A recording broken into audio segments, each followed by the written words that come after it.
Hello, welcome to Wikifiends. I'm your host, Joe. I'm David.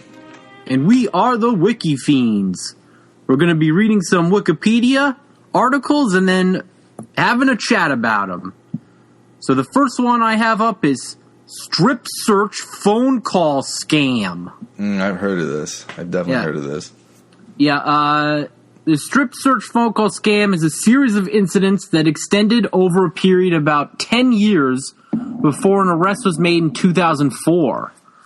The incidents involved a man prank calling a restaurant or grocery store, claiming to be a police officer, and then convincing managers to conduct strip searches of female employees and to perform other bizarre acts on behalf of the police. The calls were most often placed to fast food restaurants in small towns located in rural areas of the United States. So it has a rundown of some of the. It all culminated in an incident in April of 2004, but it has some incidences beforehand. 2 calls in 1992, which were the earliest, placed in North Dakota and Nevada. On November 30th, 2000, a female McDonald's manager in Litchfield, Kentucky, undressed herself in the presence of a customer.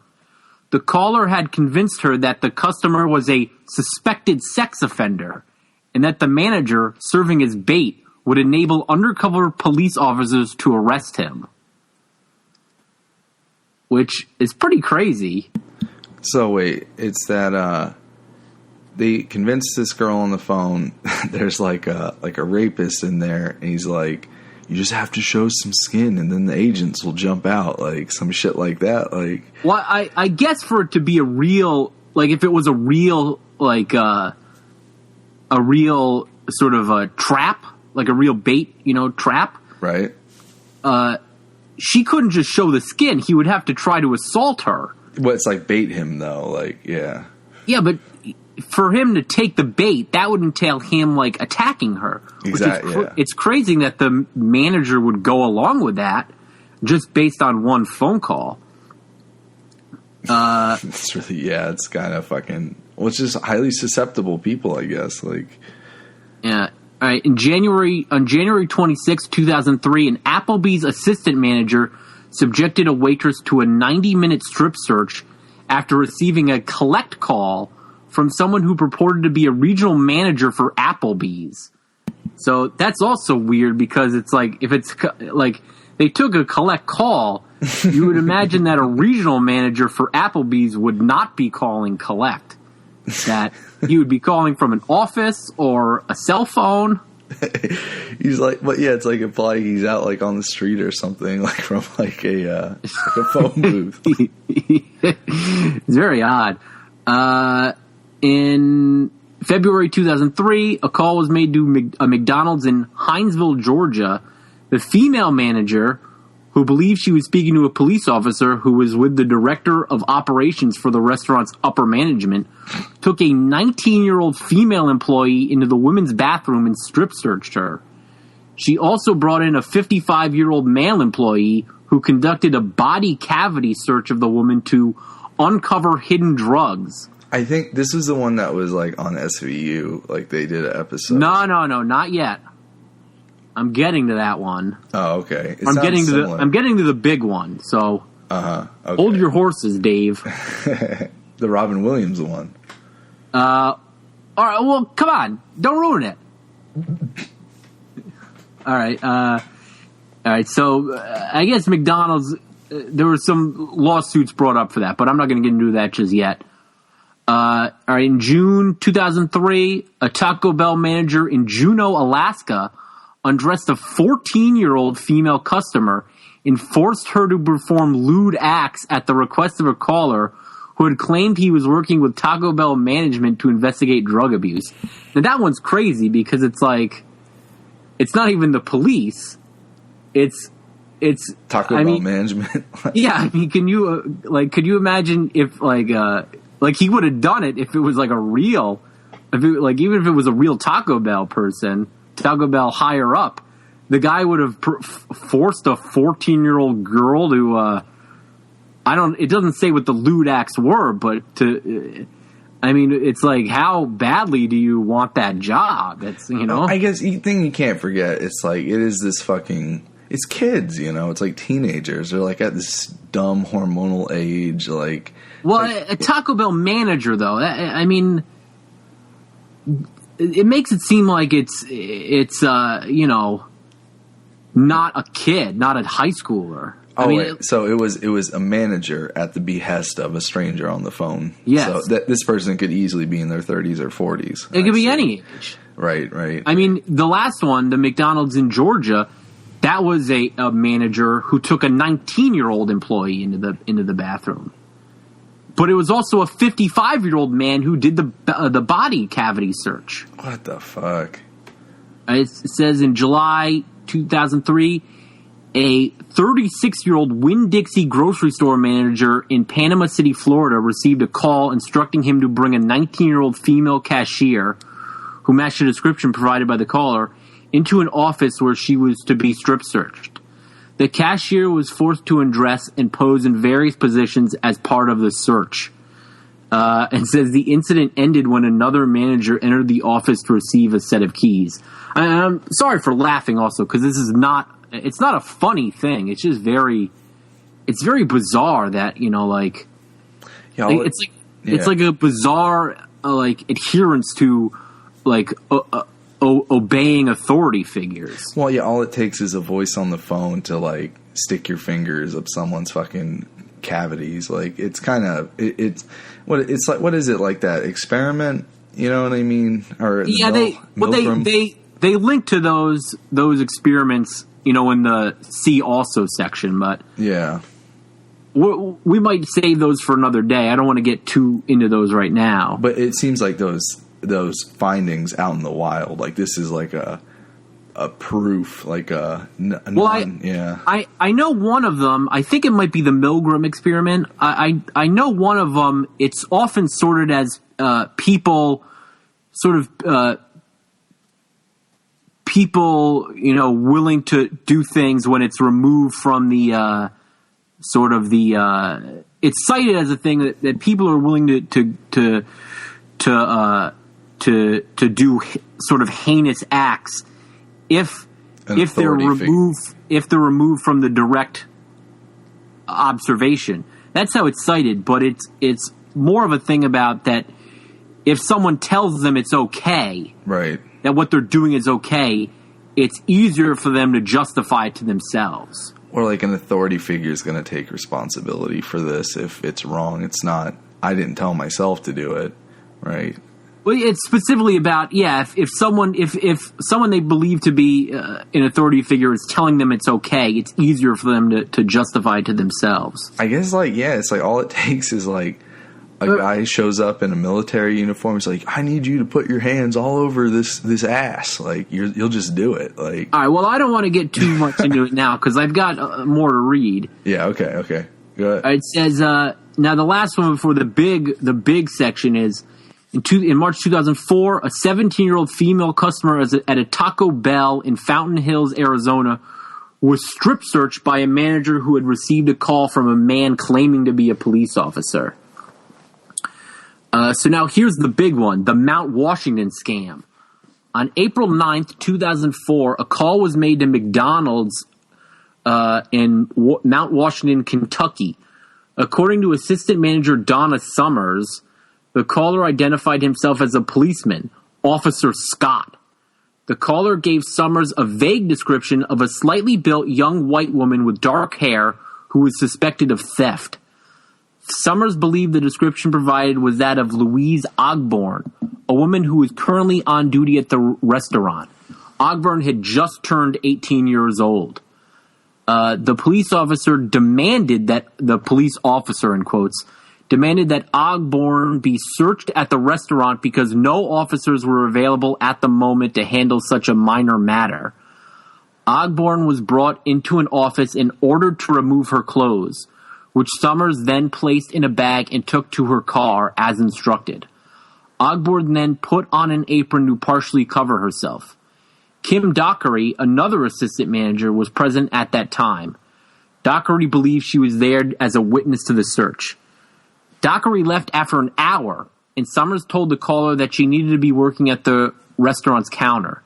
The caller then told Summers to bring in someone whom she trusted to assist with the investigation.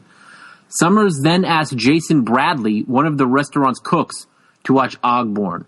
When the caller ordered Bradley to remove Ogborn's apron and describe her, Bradley refused but did not attempt to call the police. Summers then called her fiancé Walter Nix Jr., who went to the restaurant and took over from Summers.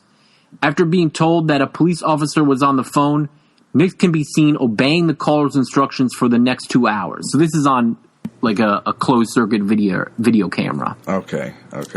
But it's like she brought in her fiance after she was supposed to be the one witnessing it or something. I guess that's how I'm following it. The first witness left to go work at the register. Then another guy refused to be a part of it.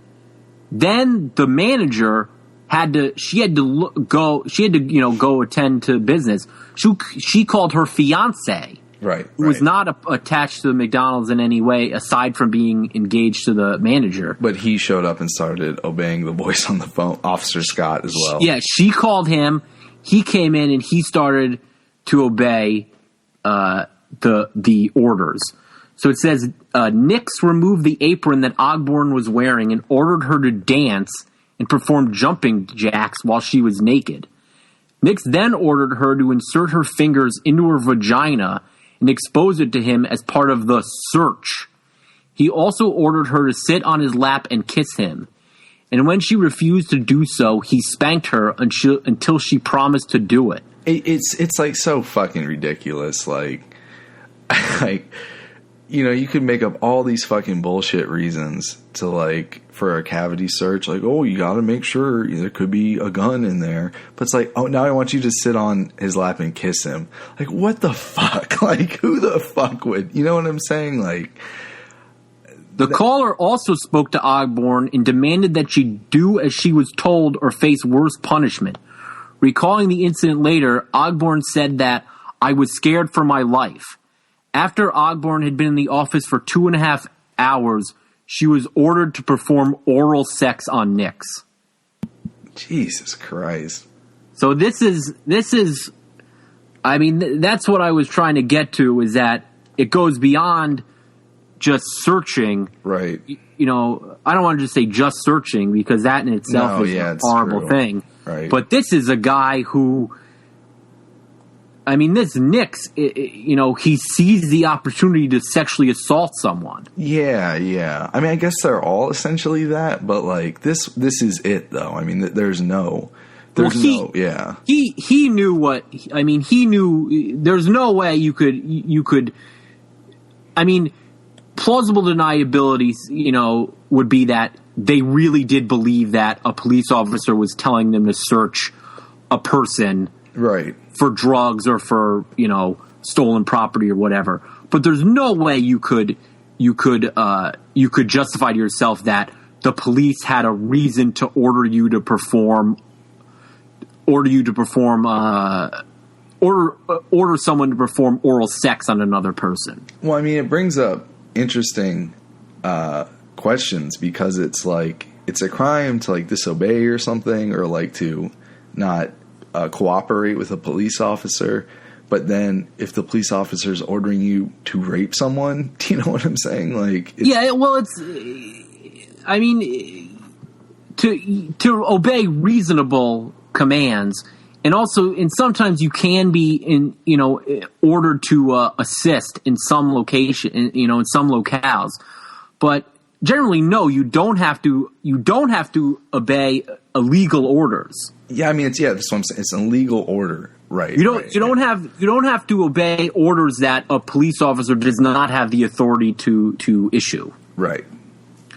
So, I mean, that goes down to, the minimum of if a cop, tells you to stay and talk to him, and you ask him if he has, reasonable suspicion to detain you, and he says no, you do not have to stay and talk to him.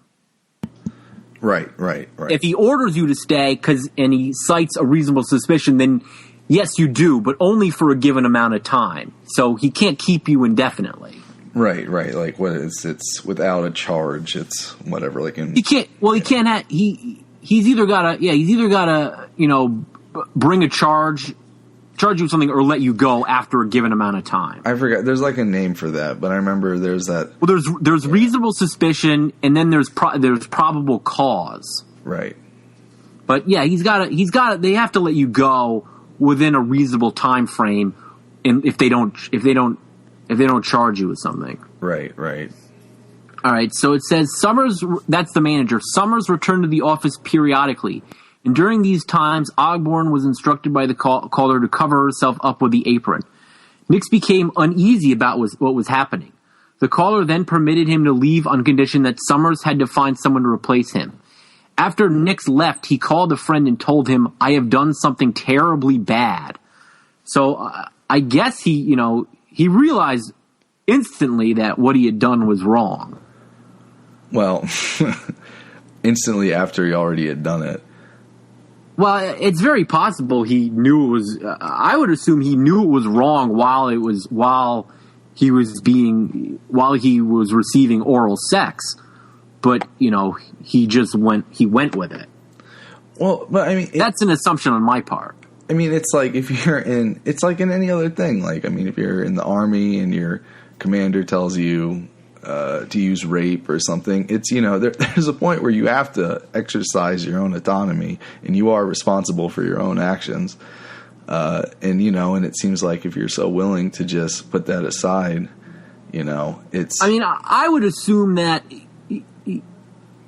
once he's saying once the fake police officer is saying make her dance for you.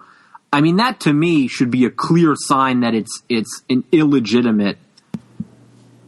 I mean, right? What's the what illegitimate order? What's the pragmatic reason for that? Like, what's the what? Why? I mean, you could imagine some person might say, "Well, yeah, of course, an officer has the authority to charge someone else with the responsibility of performing a strip search." I know that's not the case, but deputization. You've been deputized over the phone. Yeah, I could imagine that some people would think that was something that the police would have the authority to do. I mean, I guess an average person, you don't even have to be gullible, I guess, to believe something. I would believe a good amount of people would think that that's a legitimate thing to do. Right. But there's no way once you start talking about, make her dance for you, there's no way you can think that it's legitimate in any way. I mean, even the cavity search, cavity search on someone you fucking work with, that to me also seems like, I mean, that's because you hear about, they perform a cavity search on a prisoner. Like, that's something that a police officer would do, like at a police station. Right. But there's no time where they say we're going to take you into this room for a cavity search, then we're going to take you in that room to dance naked for us. There's no way that you could that's not standard protocol. Right? Yeah. So that happened. Then Nix received oral sex at the sort of behest of the fake cop. But essentially he was just seizing on an opportunity to sexually assault someone. And he knew it. In for a penny, in for a pound. He's already fucking done all this other heinous shit. It's like, well, I'm going to blame it all on Officer Scott by the end anyway. So I don't even know if he was thinking that far ahead. I mean, how old was this person? It doesn't say, but he was the fiance of the manager. Oh, what? Oh my God. Yeah. All right. So it says, with Nix having left and short on staff due to the dinnertime rush, Summers needed someone to replace him in the office. She spotted Thomas Sims the restaurant's maintenance man, who had stopped in at the restaurant for dessert. She told Sims to go into the office and watch Ogborn. Sims, however, refused to go along with the caller's demands. At this point, Summers became suspicious and decided to call a higher-level manager, whom the caller had earlier claimed to have been speaking to on another phone line. Speaking with her boss, Summers discovered that he had been sleeping and had not spoken to any police officer. She realized that the call had been fraudulent. The caller then abruptly ended the call. An employee dialed star 69 before another call could ring in, thus obtaining the number of the caller's telephone. Summers was now hysterical and began apologizing. Ogborn, shivering and wrapped in a blanket, was released from the office after 3.5 hours. The police were called to the restaurant. They arrested Nix on a charge of sexual assault and began an investigation to find the perpetrator of the scam call. And the entire incident was recorded on surveillance camera in the officer. Summers watched the tape later that night and, according to her attorney, broke off her engagement with Nix. Yeah, no shit. Yeah, that's a good call on her part. No, I mean, no doubt about it. That guy on the phone is a dick, but like, come on though. He's not just a dick. I mean, he's a sexual criminal. Well, yeah, I mean, yeah. But no, I mean, in a way though, like, he's a voice on the phone. That guy is the sexual criminal. You know what I'm saying? Like, he could have. Which one are you saying is a sexual criminal? The guy that actually fucking molested the girl. Oh, like, yeah, no, that's what I'm saying. I'm saying he is the sexual criminal. That's what I'm saying. Like, I mean, yeah, that guy on the phone, you know, he's like a shock jock prank calling you. I would say the only real crime that he committed was impersonating a police officer. He didn't sexually, you know. I mean, I guess legally, is there any other? I mean, I guess maybe I feel like there's got to be something like incitement. I would imagine some sort of, you know, wire fraud type of thing. But I mean, he didn't physically assault anyone. He lied. Well, he lied and pretended to be a police officer, which, you know, is definitely a crime. But it seems like the guy who was, you know, essentially raping someone is way worse. Well, what is it called when you, like, isn't it like inciting violence if you, like, you know what I'm saying? Like, if you say statements to cause violent activity, like if you put a hit out on somebody or something. Yeah, I don't know if I don't know what. I don't think he was charged with that.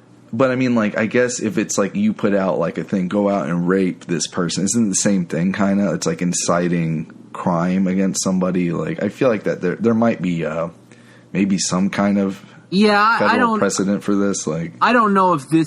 I mean, it's very possible, but I don't know. I don't think they use that, but we'll see later. Okay. So did they catch this guy? Well, I'll get to that.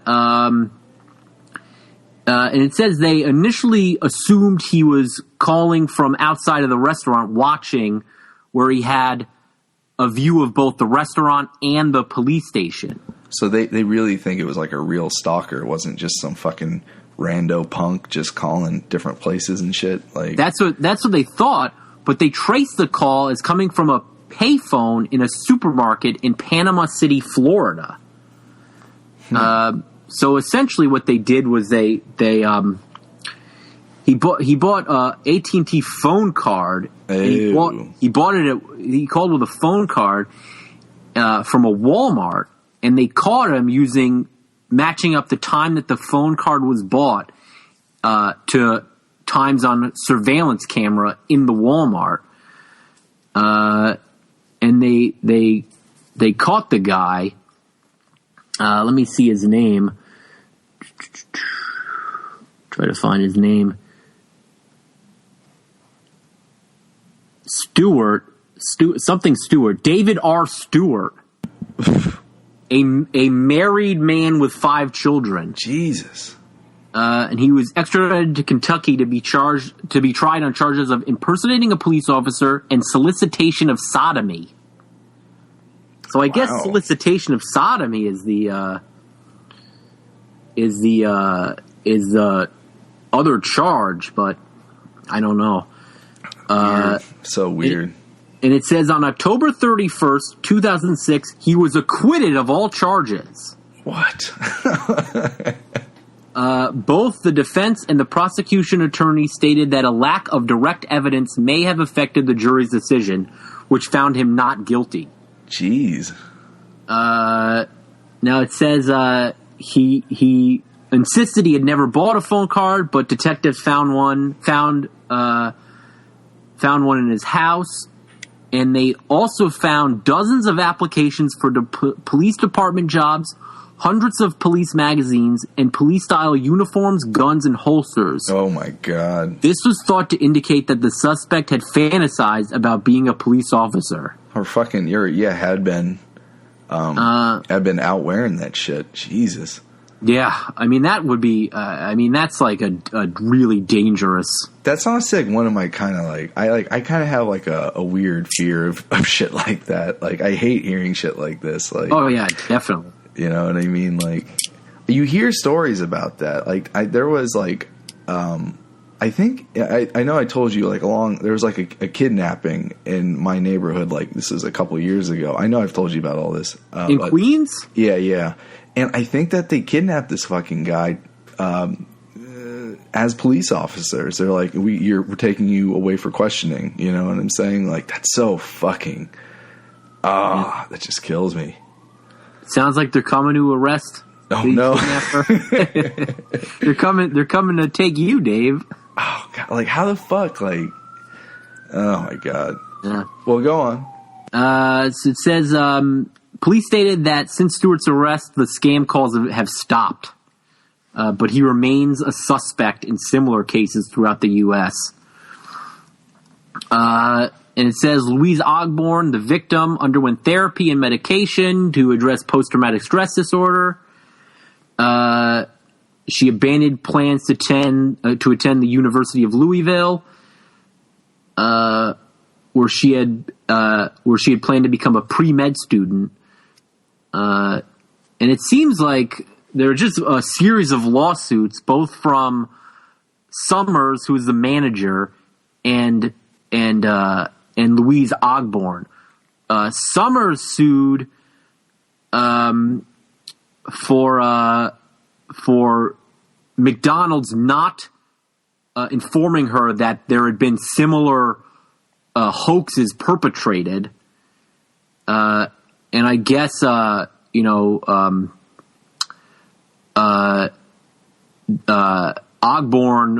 sued for what had happened to her. And it seems like McDonald's paid out a lot of money. Seems like they paid $400,000 to Summers, and they settled with Ogborn for $1.1 million. And it says that Nix, who was the fiance, pleaded guilty to sexual abuse and other crimes in 2006 in exchange for his testimony against Stewart, who was the caller. And because Nix was the principal perpetrator of the beating and had engaged in the sex act, he received a 5-year prison sentence, which seems pretty light to me. But I mean, I don't know. That's the guy that did all the major like sex crime shit. That beat her, or that spanked her until she complied, forced her to dance naked, and then forced her to perform oral sex on him. Right. So nothing fucking legitimate, not even slightly legitimate. No, they gave him 5 years, which, I mean, granted, prison is a horrible place to be in general, but I would imagine you would think he would have received a longer term. I mean, if you raped a person because a voice on the phone that said it was a cop told you to, you're pretty much fucking crazy, though. Well, I don't think he raped her because a voice told him. I think he raped her. I think he raped her because he wanted to, and he figured he would have the excuse to do it because a police officer was telling him to. Well, yeah, plausible deniability, right? Well, just like I mean, that's what I think the Milgram was. Is that you can you're doing something you know is horrible but you justified yourself saying that, well, someone else is saying it's okay to me. An authority figure is saying it's okay. It's an interesting kind of moral quandary because it's like, it's who's the real villain in this situation. This like a regular person who is just, a step away from kind of unrestrained villainy, or the person who like unlocked that. You know what I mean? Like it's weird. Like, I would say the assaulter is worse. No, well, of course, but I mean, but it's this, the guy wouldn't have done it probably. I mean, that's what, assuming that unless this situation wouldn't have happened. Yeah, you don't know, but I mean, effectively it doesn't matter. That's what happened. He did it. So it doesn't matter. I mean, there's so many things where it could be like, well, if it was slightly different, it wouldn't have happened. Well, it does make you wonder about, like, did this guy have sex crimes in his past? Like, because, it's weird because there's, you say, like, people just, there's just as many people that probably would hang up the phone, or like, the people that just said, I want nothing to do with this. You know what I'm saying? Well, that's what the maintenance man did. Yeah, exactly. I mean, the maintenance man said, I'm not doing that. And then he refused to do that. Right. So. People love to hide behind shit. Like, they really do. Yeah, I mean, this Nick's guy, he was using whatever excuse he could to rape a young woman. Right. I mean, he seized on an opportunity to do something horrible. So, I mean, and it seems like he definitely knew it because he called his friend right after and said, I did something, really terrible. So, I mean, I guess that's good that he recognized it, but I mean, it doesn't make it okay, Do they get into like the analysis of this, like kind of this like subtext and all this shit for this, or do they? What is this just from a list about these events happening? No, it doesn't get into it. All it has is the see also Milgram experiment, PrankNet, and Stanford Prison experiment. I see. And it does list a number of media depictions. One of them being the Law and Order Special Victims Unit with Robin Williams as the caller. And it says the character played by Williams identified himself as Detective Milgram, a reference to the famous Milgram experiment, right? Which studied unreasonable obedience to authority. That's a weird episode. Like he's kind of like one of these fucking like I don't know. He's really into like flash mobs. He's kind of like a slacktivist type guy. They kind of tied it all. Yeah, I thought that was a different episode. The flash mob one. No.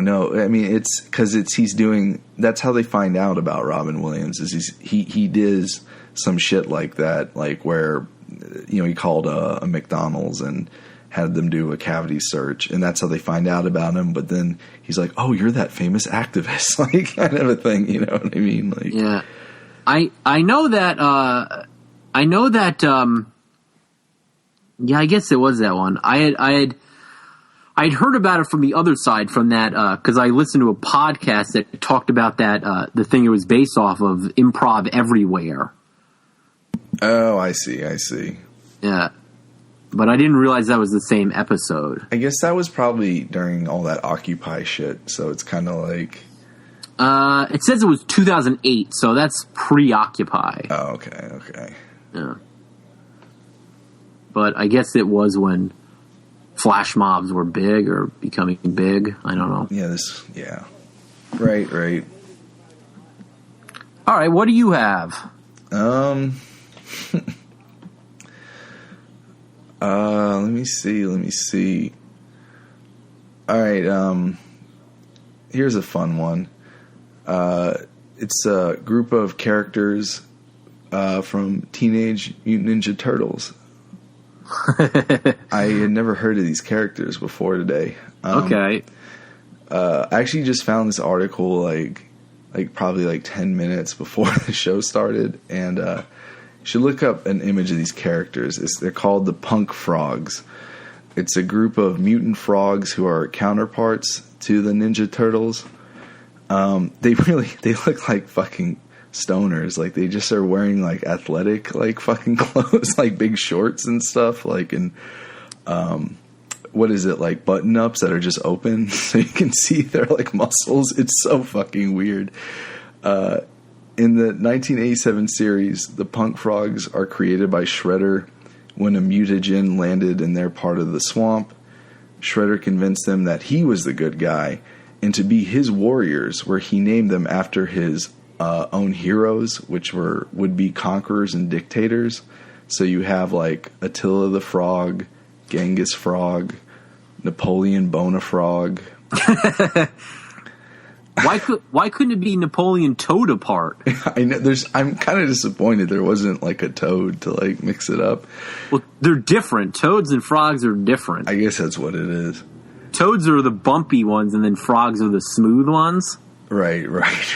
Well, they could have mixed it up. Like, there could be at least one. Like, yeah, I prefer toads. All right, so Shredder trained them to fight the Turtles, whom he had convinced the frogs into believing were bad guys. After the Turtles saved them from being captured by Captain Hoffman, they realized the Turtles were the good guys and that Shredder was a bad guy and broke ties with him. Afterwards, the frogs became friends with the Turtles, with Attila emerging as the group's leader. They may even be described as having the character traits of the Ninja Turtles. Mm-hmm. In the 2012 series, the punk frogs are created from a mutagen poured in their pond. Eventually, remembering the actions of humans destroying their swamps to make room for cities, they swore revenge upon them and briefly considered the Turtles brothers in need of liberation until learning they were friends with humans like April and Casey. So I guess they rebranded them in 2012 as being anti-human. Which makes sense. It's very odd. Like, you know how like the Turtles have like their respective weapons, you know what I mean? Like, they each have their speciality. Yeah. It's the frogs have like real shitty, like basic, like European weapons. Like Genghis Frog is a punk frog that has armed with an axe. You know what I mean? That sounds way better. It kind of does. Rasputin, the Mad Frog, is a frog armed with a bow and arrow. Napoleon Bonafrog is armed with a whip. And doesn't say about the other one, so it's very weird. They seem like really generic versions, you know what I mean? It seems way better though, because I don't really care for their weapons, the Ninja Turtles. Well, it's funny because it's just like generic weapons, just like generic. It's like non-thematic. Well, whip is not super generic. Yeah, I guess a whip. And that's like weird too, though. Like a frog with a whip. Like it is kind of sick. Like, I kind of like it. Like, you know, it'd be funny if one of them just had a big board with a nail in it. Yeah. Or he's what is it? He's he uses improvised weapons, like a broken bottle. Yeah, like just anything. Like right. Oh, that's so funny though. I like. You know, what sealed the deal for me is when I looked up the images of them, though. They just look so ridiculous. Like, they look like really cute, but with, like, big muscular bodies and shit. Wait, what are they called again? The punk frogs. Punk frogs. I'm going to look it up. It's so ridiculous. Oh, like, man. How would you describe their outfits? Because isn't it just like swimming trunks and like an unbuttoned button up? Like, it's, you know, it's really weird. Like, yeah. They just look like dudes I guess at a it's barbecue. like surfer dudes, sort of. Yeah, surfers. Yeah. Like surfer dudes. No, they're like not like punk. You know what I mean? They're not like in like spikes and shit. Like, it looks like one of them has a flail. That must be the whip. That must be Napoleon. No. There's one with a whip, one with a bow, one with an axe, and one with a flail. I guess that must be Attila. There's a surprising amount of fan art of these. these frogs. Yeah, this looks kind of interesting. Like Attila the Frog, much of his behavior was a nod to Marlon Brando's characters in Apocalypse Now and The Godfather. That's really oh my funny. god, it's very bizarre. I gotta see that. No, this is kind of weird too. Napoleon Bonafrog, in the 2012 version, who was voiced by John Heder, who played the title role Napoleon Dynamite, is depicted as a clumsy frog disliked by his brethren, which leads to this character befriending Michelangelo. And they say that much of this character was behavior was a nod to Napoleon Dynamite, which is really fucking weird to think about. Yeah, I don't know how I feel about that. Yeah, I don't know how I feel about that either. But the fucking Brando frog, I definitely want to see that.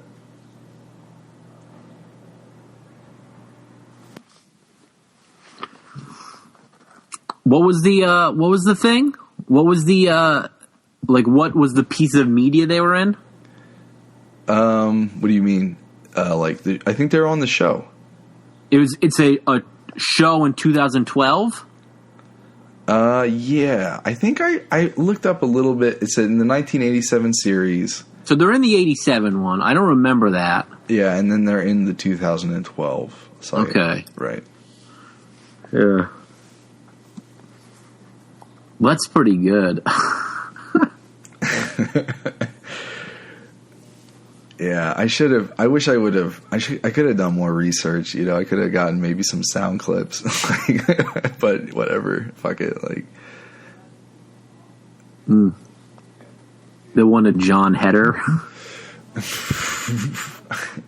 I don't know. They all could be good. You know, I may have screwed the pooch on this one. This could have been. Does it say who else does voices? Jim Cummings did Genghis Khan. Jim Cummings. Pat Fraley, Townsend Coleman. Maurice I don't know. LaMarche. Yeah, I don't know any of these. Oh, I know Maurice LaMarche. That was the leader of the group. He did. Maurice LaMarche did Pinky and the Brain. Oh, okay. I think he was Brain, and then he was also in Futurama. He played Kiff. Oh, that's right. Yeah, he's pretty good, and he's well. He does the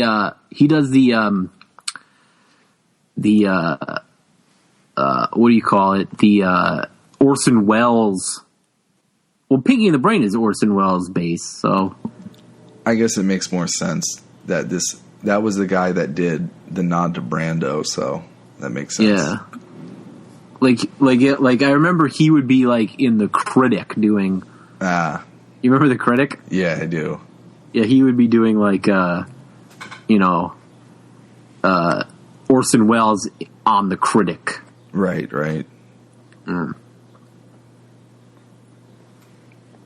So. Yeah, what do you got next?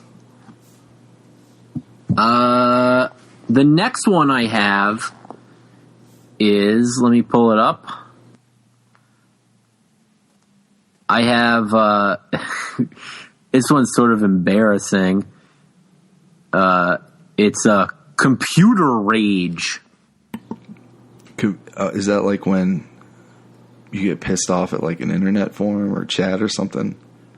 It says computer rage is a physical or verbal abuse toward a computer or computer-related accessory due to heightened anger or frustration. Oh, okay. It's like kicking, hitting your keyboard or something. Examples of computer rage include cursing or yelling at a computer, slamming or throwing keyboards and mice, and assaulting the computer or monitor with an object or weapon. Grow up. Notable cases. In April 2015, a Colorado man was cited for firing a gun within a residential area when he took his computer into a back alley and shot it 8 times with a 9mm pistol. When questioned, he told police that he had become so frustrated with his computer that he had reached critical mass and stated that after he had shot his computer, the angels sung on high. In 2007, a German man threw his computer out the window in the middle of the night, startling his neighbors.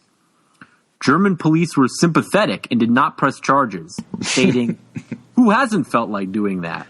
It's true. It's true. In 2006, the stage surveillance video Bad Day, showing a man assaulting his computer at work, became a viral hit on the internet.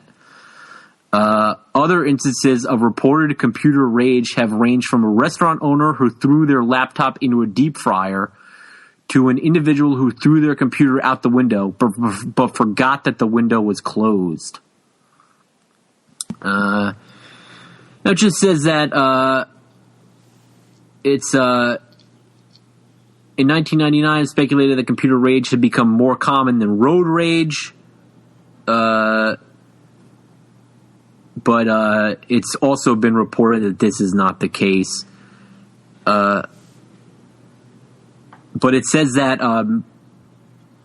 road rage and computer rage are more common than anger in other non-driving and non-computer situations.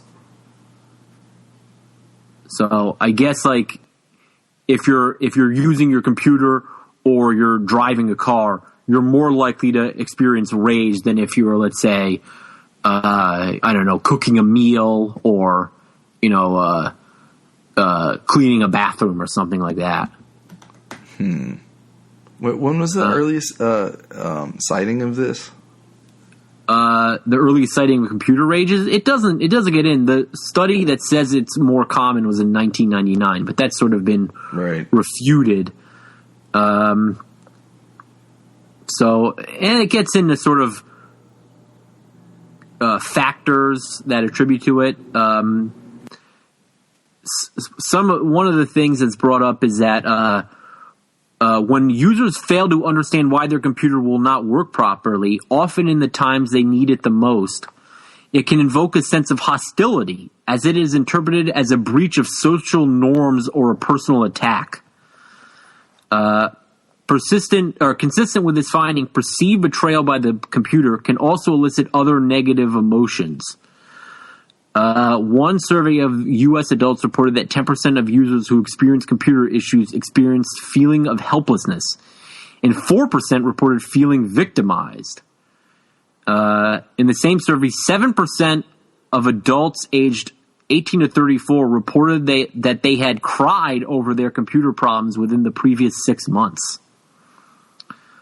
So I guess it's sort of like, you kind of treat it as like a person, or you kind of think of it as a person, and a person lets you down, but you also know it's a machine. So it's sort of like, it's the anger you would feel at a person betraying you, but also the knowledge that it's just a piece of property. Right. It's like a piece of, you can thrash it. Yeah. Now, I will admit, and this is an embarrassing thing, when I was about 15, I broke a keyboard while playing Diablo 2 because there was a huge amount of lag, and I was doing fine, and then there was lag. A huge horde of enemies stormed up on me, and I died. And it happened several times, and I got so mad that I pounded my fist into the keyboard, and the keyboard broke. And then I lied to my mom. Oh, God. And I said that the keyboard wasn't working. And then we went to the store and we bought a new one, and I didn't tell her that I did it. Oh, boy. So I guess if she hears this, I mean that was like 15 years ago, so I don't know. It's not good that I did it, but I owe you a keyboard. Yeah, I've done some pretty bad things to my mom that, if I had the money, I should really replace, but a keyboard's a good place to start. It's not that expensive. Well, I'll have to buy her a 15-year-old one, so right. It makes it acceptable. Pound for pound. It's like it's an acceptable replacement. I'm not buying a good new fashion keyboard. It's going to have to old shitty keyboard. Let's not get ridiculous. It just needs to be able to play Diablo. It needs to be compatible with a G3 Mac. Right. Yeah. But yeah, it's very embarrassing. It's an embarrassing thing that I did that. Oh man, it's like there's so many videos of things like that happening, like LOL fail, like somebody like loses on like an online game. It usually is online games. I'd be curious to know more about their connection with that. Yeah, because it's stressful. It's something that's supposed to be fun, and then the technology sort of teases you, you know?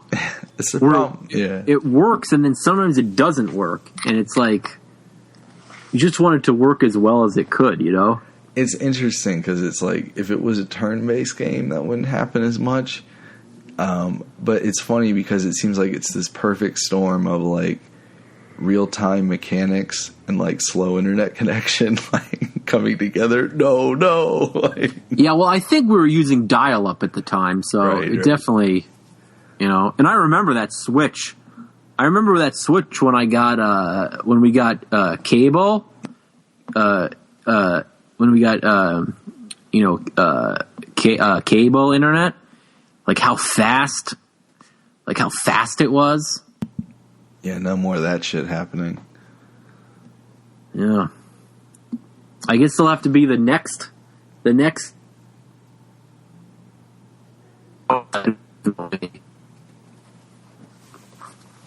know, that'll be the next experience.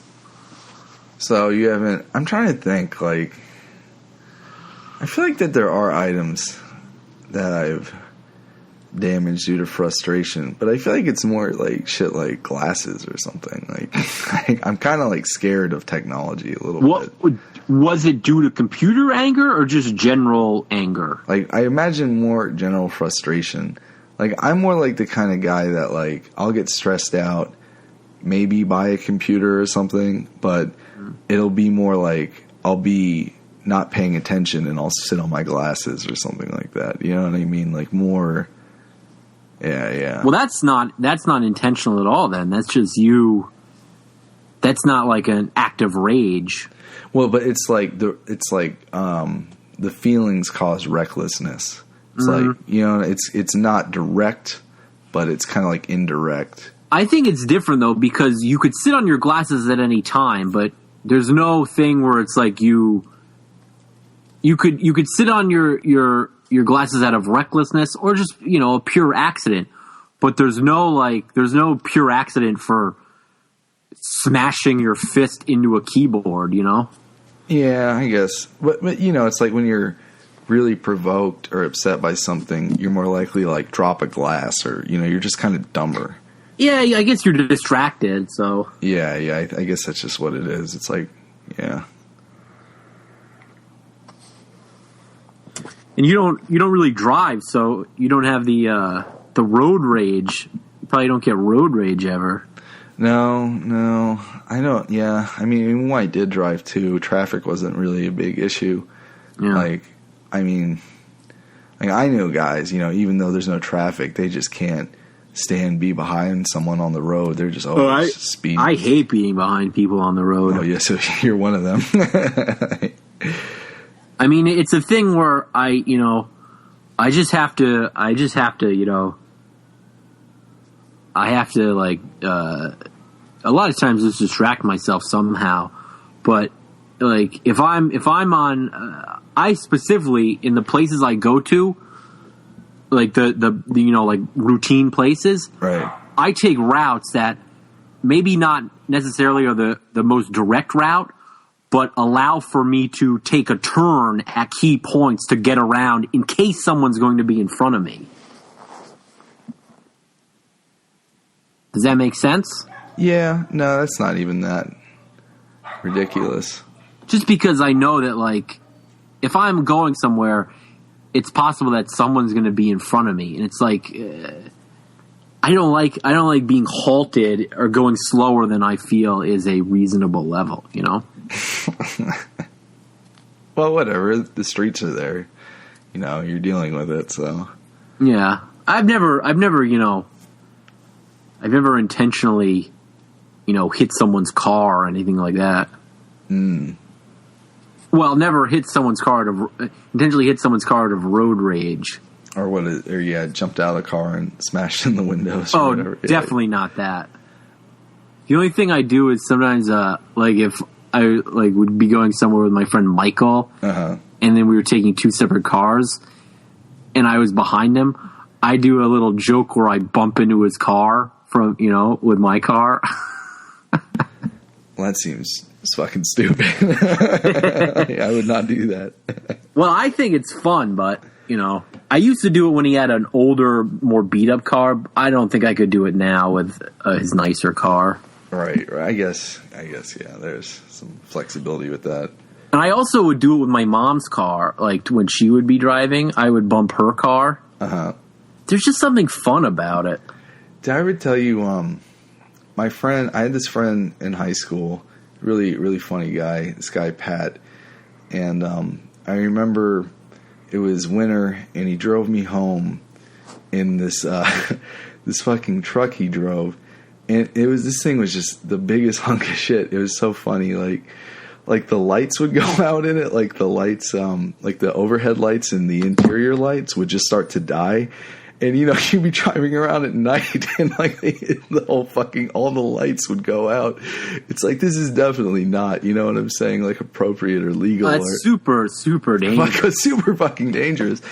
And then he also would start it with, it had to always be started with a fucking screwdriver, which, I mean, I guess that's not as ridiculous, but, just these things combined just made it. Yeah, well, that's sort of a thing where it's like, it just would, that's not a dangerous thing. That's more just I would imagine it would make it easier for someone to steal your car. Well, right. But I mean, it was just these things together just made it seem like this cartoonish, like Death Machine in a way. But,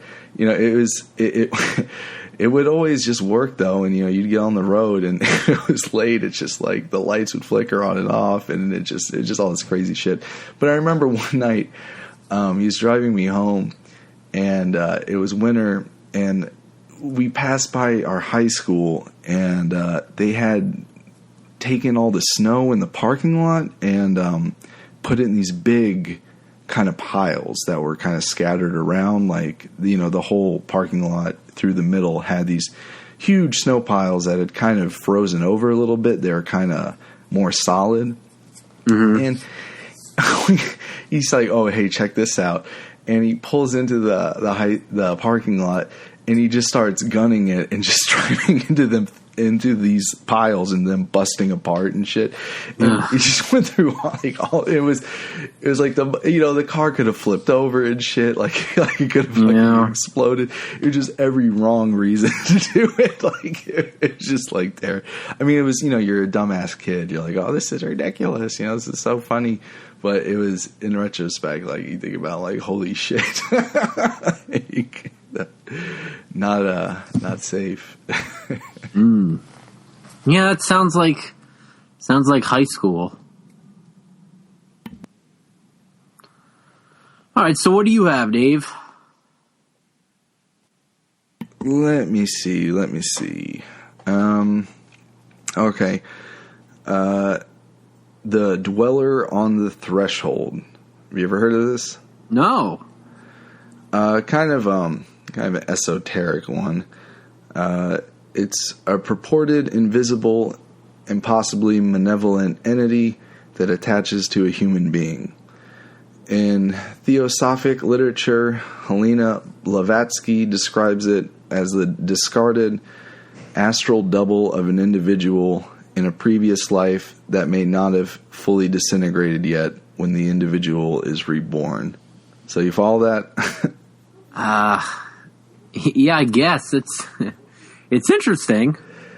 Thus, the dweller will be drawn to the newly incarnated personality due to their affinity. Sometimes this entity is called guardian of the threshold. So yeah, can you get? I had trouble getting my head around it. I think I get it, but what is it like? discarded astral double. So I'll start there. Of an individual in a previous life.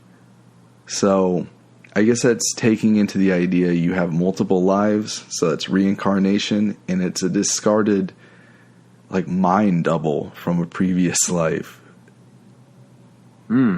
So now, are there any examples of famous people that have had this? Not at all. Like a Barack Obama, or I don't know, possibly a who's someone else that's famous? A Katie Couric? No, I don't. See, this is pretty specific.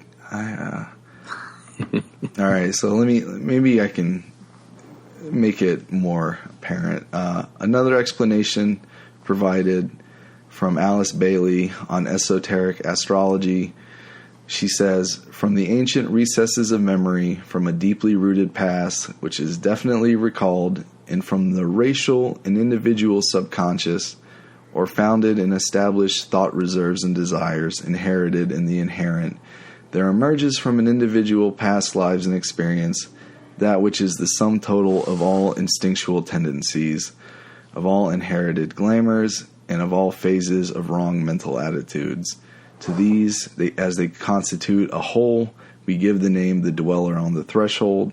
This dweller is the sum total of all the personality characteristics which have remained unconquered and unsubtle, which must be overcome. Very weird. Yeah. I found out about this through Twin Peaks. Okay. Have you been? Why? What had you searching for? It wasn't Twin Peaks. It was. It wasn't. I was reading about the Black Lodge and the White Lodge, which I guess I found it through like fictional dimensions. I probably some shit like that, and they mentioned this term in there. So I guess it makes sense. Like if it's like. I guess in Twin Peaks, it's like you had this place that was like another dimension that's kind of like, I don't know, like an emotional or like metaphysical thing. And you see a person like this or an entity. So I know it's kind of a weird one. I just kind of can't.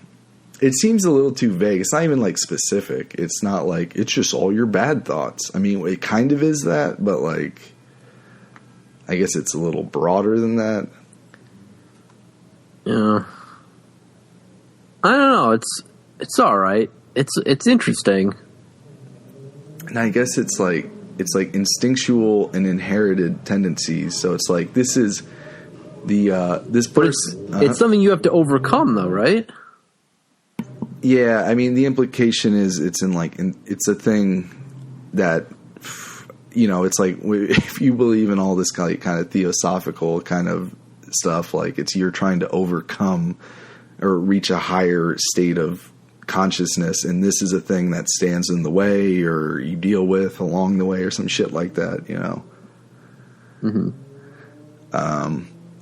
But the thing about like it's like racial and inherited tendencies, the sum total of it. It's like this is the physical representation of like Polish alcoholism or something. I try to think of like, you know what I mean? Like, how does it manifest? You know what I mean? Like,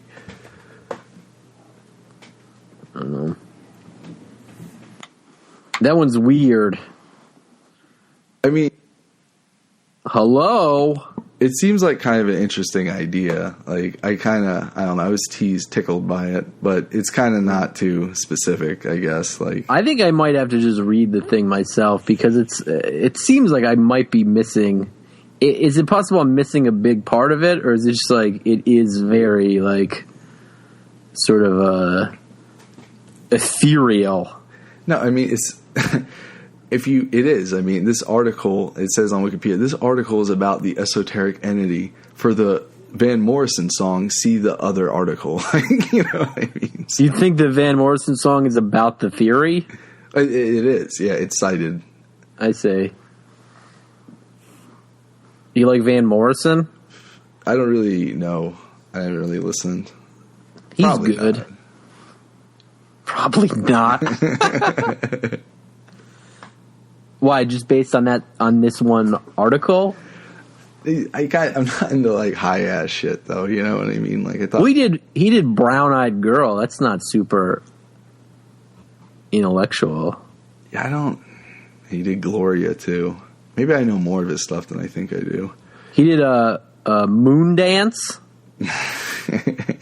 He did a Wild Night. You're like, I don't know shit about this Dweller, but I know Van Morrison songs though. Yeah, I think Van Morrison's good. I feel like I have more to contribute on just the Van Morrison discussion. Do you know he cites his interest in theosophy?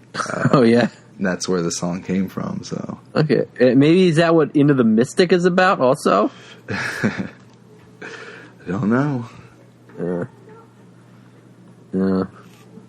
Yeah, maybe some context would have been better for this one. I could have couched it more. It's all right. I also was texting, so I was slightly distracted. Yeah, this one's vague enough. I apologize to the listeners if I seem like I didn't know what was going on. All right, well, would you like to go to the games? Yeah, sure. What do you got? All right, I've got a pretty fun one. I've got it's a sort of double part. I'm going back and forth. It's a list of X-Men characters, and I'm working from a Wikipedia list of X-Men characters, specifically ones in the X-Men films. And I'm also using Wiktionary. So what I'm going to do is I'm going to read a definition from Wiktionary, and then based on that definition, you have to tell me which X-Man it is. Okay. Like their name. Okay. You get it? Yeah, I think so. All right, so number one is, and here's the definition, a scoundrel, rascal, or unprincipled, deceitful, and unreliable person. So it's an X-Men character? It's just like their personality traits? No. What their X-Man name is, I'm reading the definition. I don't know. Give me this one. This one is Rogue. Oh, okay. Do you get how it works? I think so, because I was thinking about it from like, I was like, oh, that sounds like Gambit. But No. It's not about, it's about the name. I get it now. Yeah, this is, this one's, the character Rogue. I looked up the word rogue and I gave you the definition of it. I see. You get it? Well, the game is intrinsic on me knowing the X-Men's names. I'm working from the ones from the films. Okay. So these aren't weird. These aren't really weird, offshoots, yeah. Yeah. Okay. I didn't want to have like one that was in like one or two issues of an X-Men comic, you know? Got it. So, all right. The next one I have is an earthworm of the species Lumbricus terrestris, known for its large size and nocturnal surfacings. Beast? No. Nightcrawler. Yeah, correct. All right. And that was also a movie that had nothing to do about X-Men. All right. A statue of gigantic size. Colossus. Correct. Some of these are yeah, all their names are pretty fucking easy, I think. Yeah. A man made of iron. All right. All right. Here's any animal other than a human. Beast. Yeah. Is this a little too easy? I mean, I guess. What are the rest of them gonna be? Like an animal that with claws, you know? Yeah. All right. A literal or metaphorical force or object regarded as unstoppable that will crush all in its path. What the fuck's his name? Juggernaut. Yes. You know what? And when I think of Juggernaut, I'm reminded of the Game Boy game Bart versus the Juggernauts. I don't know that one. It's pretty good. I got a text. All right. An opening in chess in which a minor piece, often a pawn, is sacrificed to gain an advantage. Gambit. Yeah. But it seemed like you thought about that one for a little bit. Yeah, I did. Yeah. So, let's see what we got here. In Irish folklore, a female spirit, usually taking the form of a woman whose mournful wailing warns of an impending death. Yeah, Banshee. Yeah, you wouldn't have to know X-Men to know that. Like these are just like guess the word. Like it's just the fact they're X-Men is just incidental. Like yeah, I know. But I guess like, all right, that's fine though. I was gonna do. Did I tell you I was gonna do a game that was all just baseball idioms? It's like, what do you, like, you know what I mean? That's so easy. It's just like that sounds good. Sit on the benches. What does that mean? Like it's like, home run. Right. All right. Widespread devastation, destruction. Apocalypse. No. What is it? It's Havoc. Oh, I don't even know that character. Let's see. I guess it's a later one, played by Lucas Till in the movies. A special year of emancipation supposed to be kept every 50 years. Jubilee? Yes. I knew that one was coming. Really? Yeah. All right.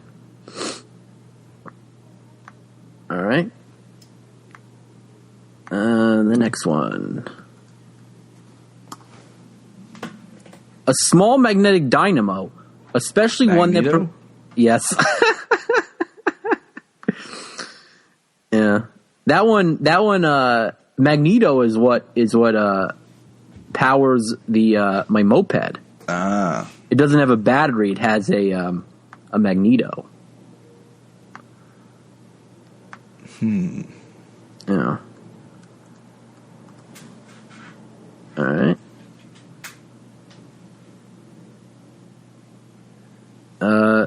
Any disturbed state of the atmosphere, especially as affecting the...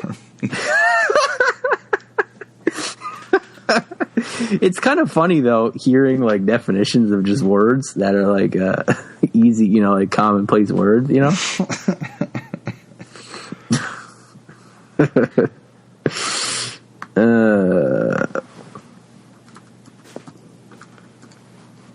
Yeah, I guess this was not as challenging a game as I thought. I mean, I can see how someone would think that though. You have some weird ones thrown in there. A solitary, fierce mammal of the Mustelidae family. Yeah. That's correct. A one-eyed monster. It says here, I was going to do Cyclops, but I guess it would be easy. It says also, a Wolverine is a man, whereas a female Wolverine is called an Angeline. That's much more... It sounds like a name. It essentially is a name. All right. The next one is, let's see here. A mythological bird said to be the only one of its kind which lives for... Jesus Christ. I couldn't even get to the part about the ashes. I let you keep going for a second. I could have done even earlier. No, when I got to mythological burr. Start yelling out X-Men names. Yeah. All right. The metal mercury. The fuck is that? Elemental. I don't know that one. I'll give you another definition. An amalgam of mercury and tin applied to the backs of mirrors. I forget. What is that? Quicksilver. Oh. That one's pretty good, right? Yeah, I forgot that Quicksilver has all these. I do know the mercury one. I forgot about that. So I fooled you twice. There you go. You just have to pick like the more obscure definition. Why that wasn't obscure or a more obscure word, I would imagine. Yeah. All right. More obscure character as well. Yeah. Let's see what Quicksilver appeared in. It was Magneto's son. Oh, really? Yeah, I believe so. Evan Peters played him in later ones. Oh, that's the kid from I guess he's close to my age. He's the one in American Horror Story. Oh, okay. All right. Ellen Page was in the X-Men movies. I didn't know that. I had a big crush on her, and then it turned out she's gay. All right. An aura of heightened interest, meaning, or mystery surrounding a person or thing. Mystique. Yeah, that's good. That was a good. I didn't know if you'd get that. Yeah. All right. See if there are any. I'm trying to find if there's good ones.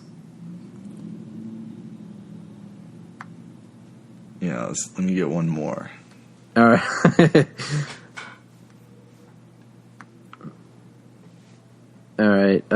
This one's sort of like a two-part thing. The first part is a teacher or faculty member at a college or university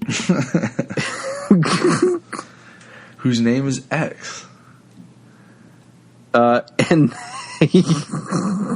the also the 24th letter of the alphabet. Right.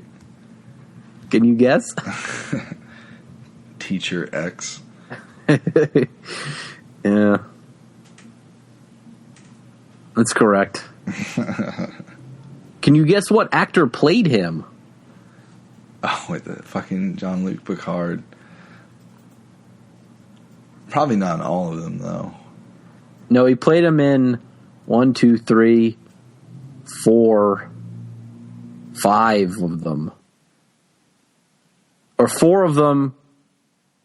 No. 5 of them. Yeah, 5 of them, and then he's playing one in 2017. All right. Let's see if there's one more real one. All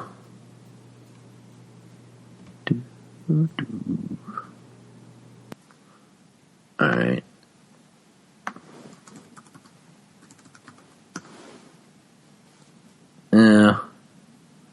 No, that doesn't play out. All right, I guess. Oh, I'll do one more. What do you got? All right, this one it might be a stretch, so more obscure. All right. This one is a powerful angel that leads many other angels, but is still loyal to a deity. Oh, Archangel? Yeah. That's it. I guess I should have just said read the definition of angel. It's got to be specific. Yeah. Well, it's Archangel and Angel are listed. It's Warren Warrington III played both Angel and Archangel. Oh, no, wait, that's the character. Is that character literally supposed to be an angel from God, or it's just a mutant, right? I don't know. It just says mutant in general, but it lists him as a fictional superhero. It should be like, oh, are you were born with wings? Like, no, I'm an angel from God. Like, you idiot. Like, I'm on his page. It says under in-story information, species human mutant. So yeah, he's not religious. Yeah, I don't know. Doesn't sound like it. I mean, I've seen the character before, but I don't really follow X-Men. No, I don't either. At all. So, but you knew a lot of the characters that I wouldn't have known. It's like all generic shit you would have seen on the cartoon. But I never really watched the cartoons that much. I see. All right, you ready for my game? Yeah, sure. We're gonna do British slang. So, you ready?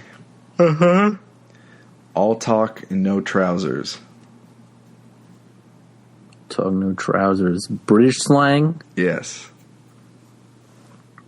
Is that just like? Is that like the same as like no all sizzle no steak sort of thing? Like a big talker that can't back up. Yes, I mean it's specifically sexual bravado. Okay. All right, what's an argy bargy? I know I know the album, the Squeeze album. Argy, like an argument? Yes, or confrontation. Yeah. Arse over tit. Is that like ass over tea kettle, like flipped upside down sort of thing? Yeah, it's like head over heels. Well, head over heels is like usually like I hear to like it like head over heels in love. I guess in this case it's the physical, like to fall over or take a tumble. That would be ass over tea kettle. Yeah. All right, an arse bandit. Is that a gay person? Yeah. Is that like ass bandit? Yeah. Is that, or I guess the U.S. equivalent would be booty bandit. Well, I would say butt pirate or butt pirate, right? You remember when kids would say that? Oh yeah, like you don't hear anyone in the adult world saying shit like ass bandit. Yeah, well, I don't know. Maybe you did then. I don't know. I would imagine you're probably some like dudes that would say that, you know? yeah, or like, yeah. About their friends, you know? Yeah, totally. Yeah. All right, what's a ball bag? A ball bag? Yeah. Ooh. It's not just a scrotum, it's something different? Okay. Yeah. Well, that's just like a nut sack. Right. Bent as a 9 bob note. Is that like queer as a $3 bill? Yes. It's kind of, I think it's a little different because it's implying extreme dishonesty or corruption. Well, that's what, I guess. All right. I mean, I guess it is distinct from that then. It's similar though because it's a 9 shilling note never existed. Yeah. And would have suspected to be counterfeit.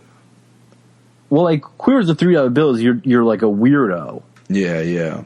Or possibly gay. Yeah. What do they have a British equivalent of a grape smuggler? You remember that? What is that one? You don't remember grapes? Kids used to say that for gay a lot. I remember. I don't think I've heard that one. The British, because then they would have like I don't know, like some other British like quince. Yeah. Like what's another word for smuggler? I don't know. It seems like it's just U.S. terms where they have synonyms. Yeah. I've heard smuggler something. It was funny, but I can't remember. Grape smuggler. You never heard grape smuggler? Never heard grape smuggler. I never really understood what it meant. But kids used to say it to mean gay. There was some funny word for smuggler. I feel like I have to, I don't know. Maybe I'll insert it in post.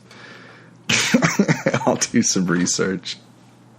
All right. What's a brown tongue? Is that like a brown noser? Yes. Like a kiss ass? Sycophant. Yeah, that's weird that there's the distinction. Mm-hmm. One who attempts to curry favor with others.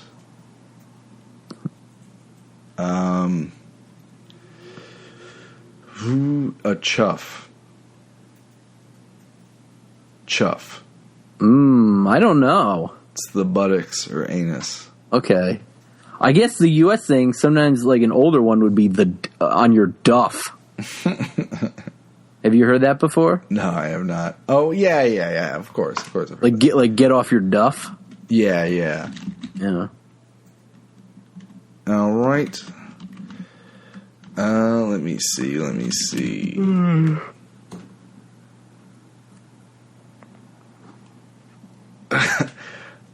Core blimey? Core blimey? Yes. I don't know.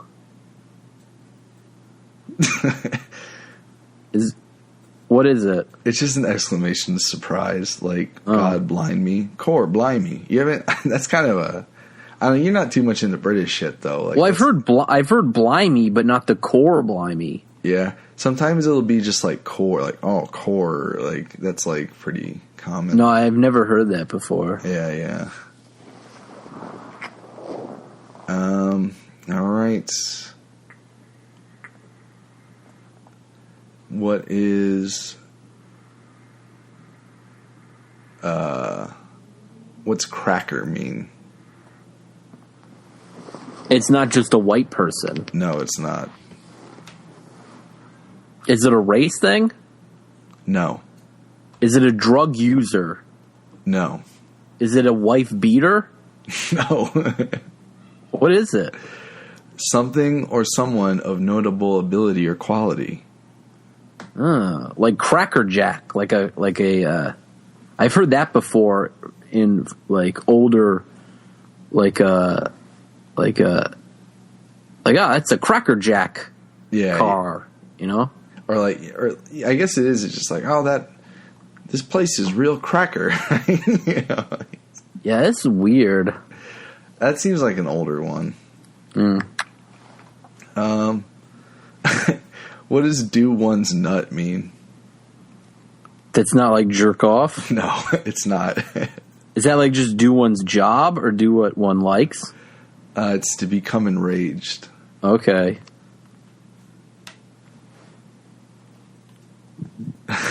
These are weird. Nut on a dude. Yeah, I know. That is like a British slang. Oh, well, that means to have a great time. Right. Dog's bollocks. Is that just like a thing of disbelief?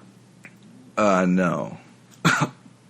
Or like, what is it then? It kind of has two meanings. This one's kind of weird. Is it just like something you'd say when you're like angry? No, it's not what you would think in either case. Like the first definition, it's anything obvious, which is like it sticks out like the dog's bollock. Yeah, I get that one makes sense. And the other one is something that's good or first rate. Like it's like cat's pajamas. It's the dog's bollock. That's weird. That one's way weirder. This is even it sometimes is abbreviated to it's the dogs. God, British people are weird with their doofy slangs. Yeah, I know. Oh, it's the worst is that rhyming slang shit. Some of that shit isn't here. Like brown bed. What does that mean? Or brown bread. Brown bread? Yeah. Well, it rhymes. So is it like head? It's dead. Dead. All right. Like he's brown bread, right? It could be like I got a gash on my brown bread. What does gash mean? Gash is vagina. Yes, correct. But it also just means like a, like a slash. But also, it's an opening. It means two things. It's surplus to requirements, unnecessary. Mm-hmm. So, gash luggage. I feel like gash is used here though for vagina. Yeah, I think so. I think not probably as common as other words, but probably pretty close. Would you ever say like in a sexual context, gash? No, because it's fucking British. But I mean, like, they don't. Do they say like how like a guy could say your pussy's so wet? Uh-huh. Do you think like a British guy would go like your gash is so wet? I don't know. I'll have to ask. Because like I don't like. It seems like you'd say like gash more of just like how you like. You'd say pussy, but like you'd call someone a pussy. You know, like you'd call someone a gash. I know that's kind of weird because it's all mixed up because like it's a real common insult to call someone a cunt. Yeah, but I imagine if you said you called someone a cunt during sex, it'd be like, oh, fuck you, mate. Like, you know, you're a cunt. Like, you know. Or like you wouldn't say but like I don't think you'd even say like I wanna like rub your cunt. You wouldn't say that here though. I don't know. It's that kind of shit's so regional. It's so weird. It's you know, it's that shit's just all regional. Like it's anything like extremely personal. It's just gonna be. It's unique to the person. All right, let's move on. This is gross. Frog. Is that a French person? Yes. Yeah, that one you'd say here also. Hard cheese. Something good? Bad luck. Hampton. Is that a rhyming one? Yeah. Hampton. I don't know. Penis. What's the rhyme? From Hampton Wick to prick and Hampton Rock to cock. Oh, God. Let me see. Jack the Lad. Is that like a caddish man? Yeah, a young man who's regarded as a show-off or as brash. Okay.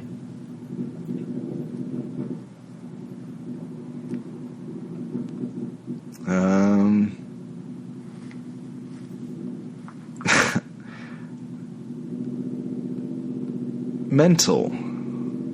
Is that like just crazy? Yeah, that's one I used to hear as a kid that I don't really hear anymore. But I do hear British people say that shit. Yeah. How about the thing where they say mad for crazy? I mean, that's not slang, but I mean, that's just kind of interesting. That one's weirder because that kind of has that it means like more. No, I don't even see mad. I feel like it's not slang. I'm saying they say mad for crazy. Yeah. Not crazy like crazy amount of something. Like that's a insane. crazy. Like they say mad to mean insane. Right. Or if here you say mad, it means like angry. Right. I think it usually just means I don't know though. I feel like it's kind of like mad's one of those words. I bet in Britain that's pretty similar. All right, what are knackers? It's not knickers? Knackers. But it's not pants? No. Is it breasts? No. Is it testicles? Correct. Okay. Oh, me knackers. Yeah. Because then it's like they're like knacking together, like they're like bouncing against each other. All right, what's Queer Street? Is that a place where gay people go? No, it's a difficult or odd situation, as in up queer. Like we're really up Queer Street now. Oh, like up shit creek. Yeah, kind of like that more. Yeah. Richard the Third. It's rhyming slang. Is that a girl? No, it's a piece of excrement. Richard the Turd. Yeah. I thought it was bird. Let me see. Richard the Third bird. It's a dumb one. What's a scrote? Is that a scrotum? Yeah, it's a term of abuse. See, that seems like an American teenager one. Like, you're a real scrote. That one's pretty good. I can get behind that one. Shithawk, that's an American one, too. I've never heard that one. Someone of little worth, originally military slang. You haven't heard that one? No.